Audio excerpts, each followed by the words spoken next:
मैं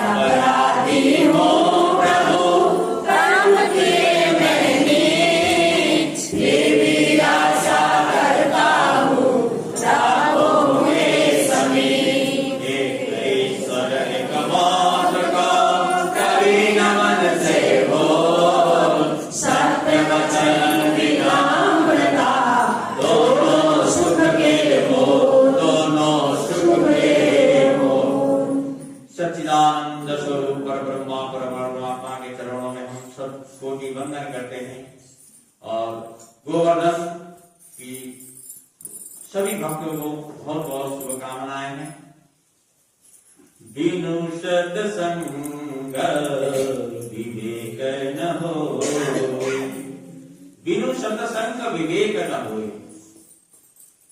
क्योंकि सत्संग से हमें वो चीज प्राप्त होता है जो कि हम जीवन भर प्राप्त नहीं कर सकते। गोस्वामी तुलसीदास कहते हैं तुम्हें कुछ समझ में ना आवे तो क्या करो, बस रामायण उठा के पढ़ना शुरू करो, प्रारंभ करना शुरू कर दो पढ़ने के लिए, तुम्हें सब कुछ वही मिल जाएगा।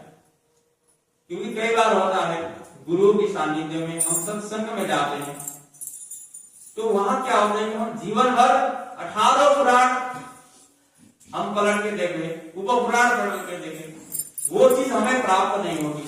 हमारे बाल सफेद हो जाएंगे, बुढ़ापा आ जाएगा, लेकिन वो चीज हमें प्राप्त नहीं होता।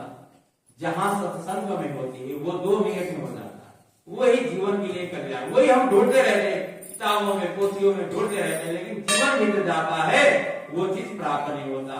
और ज्ञान ऐसा चीज है कि जितना आप बांटोगे उतना ही इसका वृद्धि हो।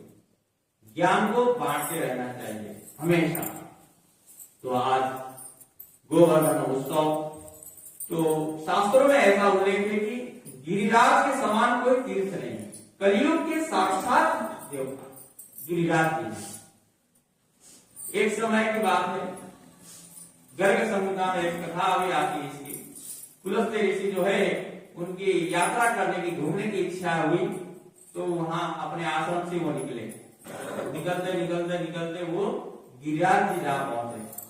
गिरिराज जी को देखकर वहां पर इनकी जो पुलस्त्य ऋषि थे इनकी मन में बड़ा उत्साह हुआ, क्योंकि ये गिरिराज जी कौन थे, द्रोणाचार्य के पुत्र थे। बड़े सुंदर वातावरण, बड़ा सुंदर छवि, ऐसे देख के उन्होंने द्रोणाचार्य के आप जो है हमारे आपके जो पुत्र है हमें दे दीजिए, हम इसको साथ में ले जाएंगे, अपना शिष्य बनाएंगे। तो गिरिराज जी तो जाना नहीं चाहते थे, वो समझ गए थे। उन्होंने एक शर्त रखी थी वहां पर, मैं इस शर्त में जाऊंगा कि जहां पर आप मुझे विश्राम कराओगे फिर वहां से मैं कहीं नहीं मिलूंगा, वहां से मैं कहीं जाऊंगा। उन्होंने कहा ठीक है। तो उन्होंने लेके गए ऋषि जी, ले जाते ऋषि जी जब ब्रज में पहुंचे तो गिरिराज जी को पता था कि भगवान कुछ समय बाद यहाँ अवतरण होंगे, तो उन्होंने अपना वजन को बढ़ाना प्रारंभ कर दिया। इतना वजन बढ़ाया कि वो ऋषि उनके वजन को सहन नहीं कर सके, तो उन्होंने वहीं उनको विश्राम करा दिया। उसके बाद गिरिराज जी वहीं विश्राम, वहां से फिर वो कहीं नहीं चले। तो एक कथा ऐसे भी आते हैं, कल हमारे सुना रहे थे, जब लंका में चढ़ाई कर रहे थे, समुद्र में जब सेतु बन रहा था तो वहां पत्थर वो चीजों की आवश्यकता थी, तो सब लोग एक एक दो पत्थर लेके आ रहे थे। हनुमान जी जो ठहरे थे इनको एक से कुछ खाने वाला है, इन्होंने पूरा गिरिराज को ही उठाया। लेकिन मनी मन श्री राम जी हनुमान जी से कहते हैं हनुमान जी यहाँ जो व्यवस्था हो चुकी है, यहाँ पर पुल बन चुकी है, अभी आवश्यकता नहीं है। तो उन्होंने गिरिराज को वहां रख दिया जहां से लाया। गिरिराज जी बड़ा दुखी हुए कि मैं प्रभु के काम में आया नहीं। तो भगवान श्री राम कहते हैं कि एक गिरिराज आप दुखी मत हो, क्योंकि अगर आज आप काम में आते तो मैं आपके ऊपर चढ़ाई करता। मैं अगले अवतार जब लूंगा, धारण कर लूंगा, अवतार लूंगा, तो उसमें क्या होगा कि आप ऊपर होंगे, मैं नीचे होऊंगा। पर गिरिराज महाराज की जय। गिरिराज जी प्रसन्न हो गए। तो कथा अनेक है, अनेक पुराणों में अनेक उल्लेख है गिरिराज जी का। तो एक उल्लेख ये है कि भगवान श्री कृष्ण बरसाना जाया करते थे श्री जी से मिलने के लिए, अनेक रूप बदल गए। कभी बलियारी के रूप में चले गए, कभी किसी रूप में चले गए। तो एक दिन क्या हुआ कि वहां जो सेनापति थे उन्होंने जान नहीं किया। अब ये तो ठहर के बिना श्री जी के दर्शन के इनको कुछ भाता नहीं, तो इन्होंने मन ही मन इन्होंने अपना खेल रचना शुरू किया, प्रारंभ कर दिया। तो इंद्रादिदेव जो इतना घना घोर बारिश हुआ, उन्होंने सोचा कि ऐसा क्या उपाय किया जाए कि हम सब जो श्री जी हैं हम एक साथ रह सके। तो इन्होंने मन ही मन अपना इंद्रदेव को भी वहां पर घनाघोर बारिश हुई। तो गिरिराज जी को इन्होंने धारण किया, तो 1-2 दिन हो गए। तो इधर माता पिता घबराने लगे कि ये जो बालक है भूखा है, ये कैसे सहन कर सकेगा। उन्होंने अपने गुरु से जो है इसकी बात पूछी कि ये इसके लिए कैसे शक्ति बढ़ाया जाए, क्या खाने से शक्ति बढ़ेगी इसकी, कुछ खिलाया पिलाया जाए। तो गुरु जी समझ गए कि इसकी शक्ति कैसे बढ़ेगी। तो उन्होंने कहा कि शक्ति को ही तुम यहाँ ले आओ, जब इसकी शक्ति बढ़ेगी, क्योंकि बिना शक्ति का या इसका कोई श्री जी के बिना।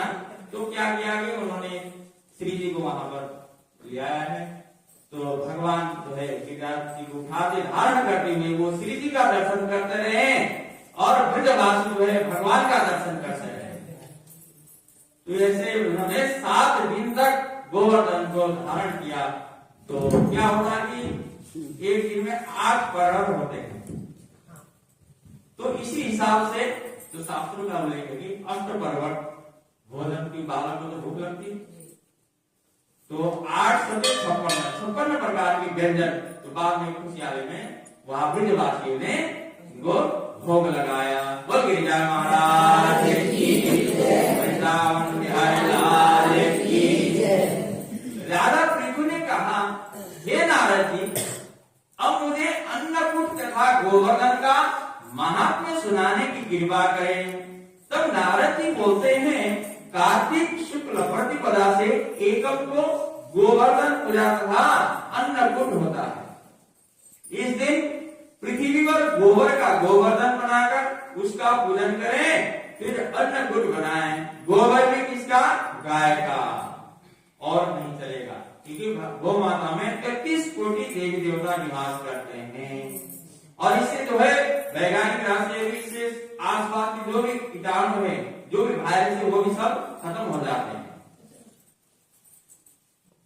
गोवर्धन बनाकर उनका पूजन करें, फिर अन्नकूट बनाएं। ब्राह्मण को भोजन कराने के बाद स्वयं भोजन करें। गौ तथा बैल का भी पूजन करना चाहिए। दिन के तीसरे भाग में मार्गपालिका वादे इसी प्रकार इसी दिन जामत्र जमाई का भी पूजन होती है। जमाई का भी पूजन इसी दिन करना चाहिए। पृथु पूछने लगते हैं, हे नारद जी, सबसे पहले ये पूजन किसने किया, ये कहिए। तब नारद जी बोलते हैं, समुद्र मंथन के समय जब लक्ष्मी जी समुद्र से उत्पन्न हुई, तब विष्णु भगवान से ब्याही गई। इससे आनंदित होकर समुद्र ने भगवान की स्तुति की। तब विष्णु ने कहा कि वरदान मांगो। ये सुनकर समुद्र ने कहा कि हे भगवान, आप लक्ष्मी जी सहित मेरे यहाँ निवास करें। तब विष्णु ने कहा कि ऐसा ही होगा। उसी दिन से दामाद का पूजन आरंभ हुआ है। जो कोई कार्तिक शुद्धि में एकम को दामाद का पूजन करता है, वो सब पापों से मुक्त होता है। बोल गोवर्धन महाराज की, गंगा मैया की, कृष्ण गोविंद हरे मुरारी, हे नाथ